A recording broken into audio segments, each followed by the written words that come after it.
The Gas Passer is a Pyro secondary added during the Jungle Inferno update. It coats players in gasoline similar to Girardi and Mad Milk, and leaves a cloud area of effect when you throw it. Unlike other rechargeable weapons where when you spawn it's immediately usable, or you can run back to a supply crate and refill it, the Gas Passer's drawback is that doesn't happen. When you respawn, it's empty, and if you try to run to a supply crate, it's unusable.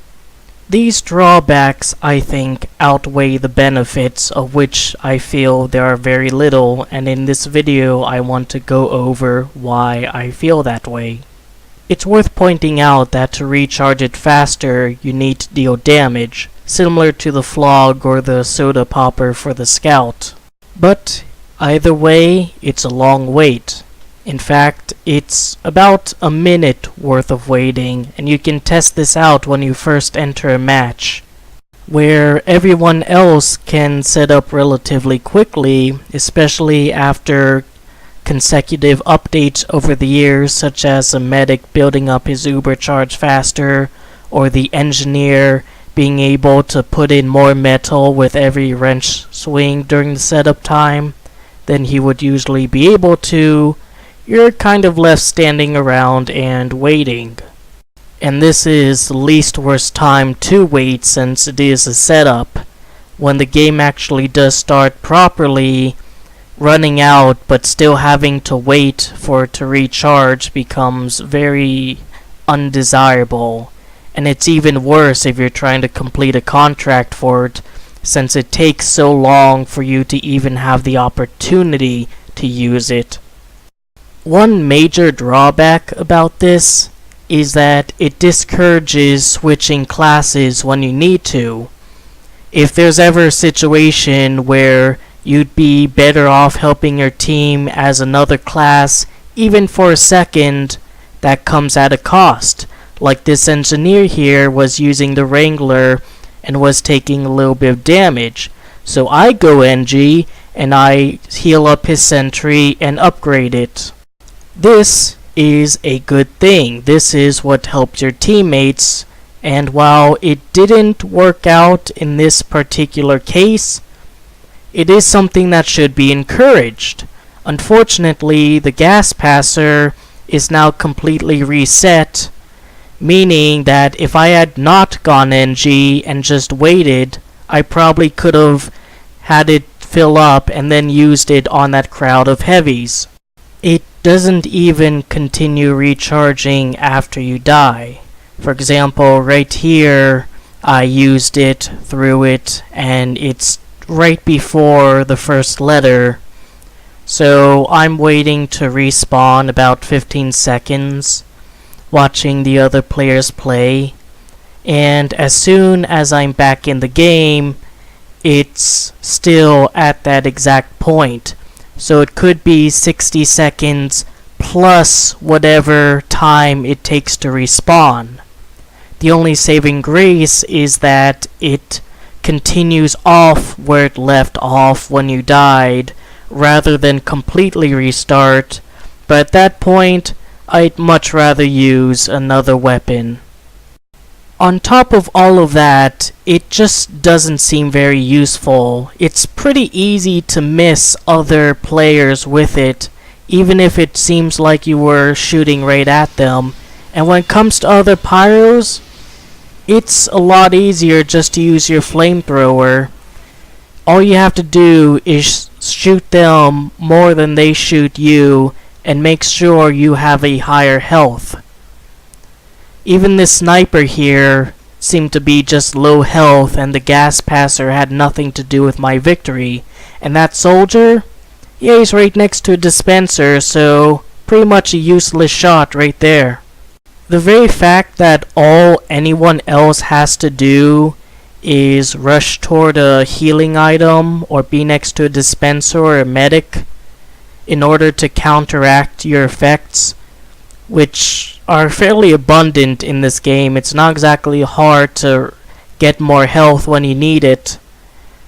Really does limit how viable it is, and I've never felt when using the gas passer, oh, and it completely missed him there, that it was helping me in any way that couldn't just be done by W plus M1ing. It didn't even hit that Pyro and I still killed him. It didn't do anything for me against that heavy. I'm not even sure it hit him there either. You can use it to detect invisible spies, but at that point just use Girardi and Mad Milk. Even right here, when it directly hits a demo and I'm constantly using my weapon against him, that was due to a random crit. According to the Team Fortress wiki, they have a video showing a demonstration of the gas passer. If you throw it on an enemy player and one of your teammates uses an explosive item against it, like a demo man or a soldier, the enemy will catch on fire due to the explosive damage. Oh, and I was hit by the gas passer and was able to survive pretty damn easily there. The enemy player will catch on fire, although that seems so situational, again, because the gas passer isn't available to use very often, that the benefits of it are sort of negated, and at that point, you already have a flamethrower. You can be the one to light your opponents on fire yourself. You don't need a soldier or a demo for that. And to top it all off, the farther you throw it, the less useful it is, since you're probably not fast enough to catch up to them. Your flamethrower doesn't shoot far enough to catch up to them. You can't use a scorch shot or a flare gun or use a jetpack to get close to them, since your secondary was occupied by the gas passer. And if you throw it close at you, then you're just sort of wasting precious seconds to shoot the enemy opponents with your flamethrower as it is. Oh, and I completely missed there too. Wonderful. So I've been trying to think of a way to rebalance this thing to make it a lot more viable and more interesting to use in the game.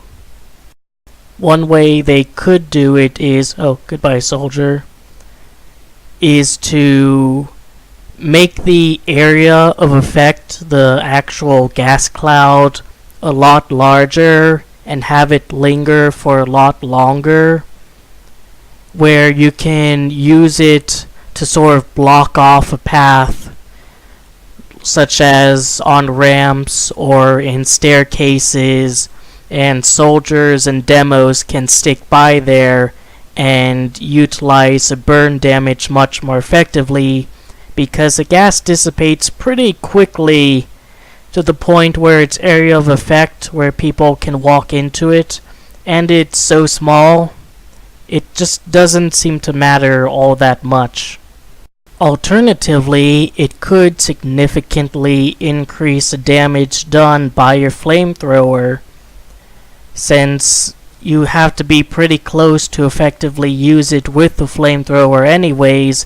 It could be sort of a risk versus reward thing, such as if you throw it on a heavy and use your flamethrower on him, the amount of time it'll take to kill that heavy is reduced significantly.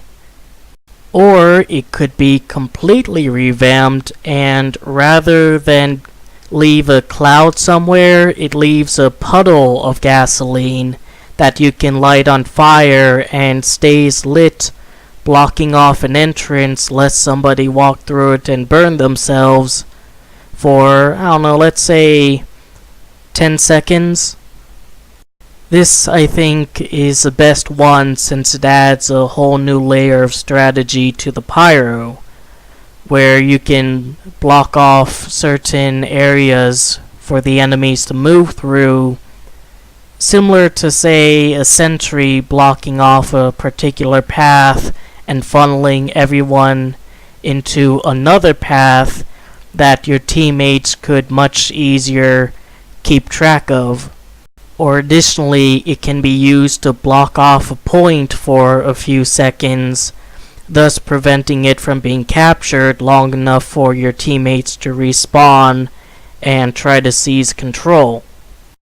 It would also make a lot more sense with the length of time it takes to recharge, since it is a fairly passive weapon that can be used pretty brutally against an enemy, especially when there's such little time.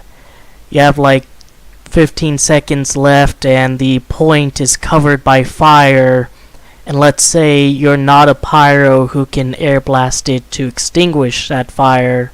I guess in some ways it could be comparable to the Molotov or flame grenades in CSGO, and some people might object to TF2 being turned more into CSGO, but as far as I'm concerned, that's a lot better thing to take from it than the crappy new matchmaking system they implemented since the Meet Your Match update.